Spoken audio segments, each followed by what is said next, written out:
उत्तर पुणे जिल्ह्याच्या अनेक भागात जोरदार पाऊस सुरू आहे। खेड, आंबेगाव, जुन्नर तालुक्याच्या पश्चिम आदिवासी भागात जोरदार पाऊस सुरू आहे। संततधार पावसामुळे बळीराजाला दिलासा मिळाला। अनेक दिवस पावसानं इथं पाठ फिरवलेली आहे, मात्र आता जोरदार पाऊस पडतोय आणि एकूणच जर आपण पाहिलं तर मुसळधार पावसामुळे शेतकऱ्यांमध्ये आनंदाचं वातावरण आहे।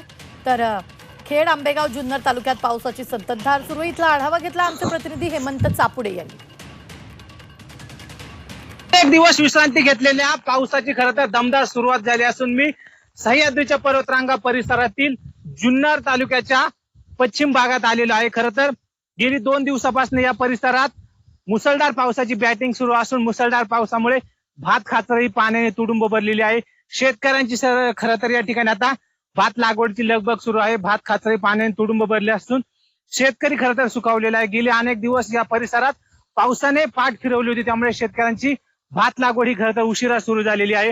खरं तर मुंबईत गेली काही दिवसापासून पावसाची दमदार बॅटिंग सुरू आहे आणि मुंबईतला पाऊस खरं तर घाटमाथा चढून हा वरती आलेला आहे, त्यामुळे या परिसरात सध्या पावसाची जोरदार बॅटिंग सुरू असून सध्या शेतकऱ्यांना एक प्रकारे दिलासा मिळालेला आहे। मात्र अद्यापही अनेक भागात खरं तर पावसाची प्रतीक्षा आहे। जुन्नर तालुका पूर्व पट्टा असेल किंवा शिरूर, आंबेगाव, खेड तालुक्याचा पूर्व पट्टा असेल, या परिसरात अद्यापही मोठ्या पावसाची प्रतीक्षा आहे। मात्र पश्चिम पट्ट्यात सध्या पावसाची दमदार बॅटिंग सुरू असून शेतकऱ्यांना एक प्रकारे दिलासा मिळालेला आहे।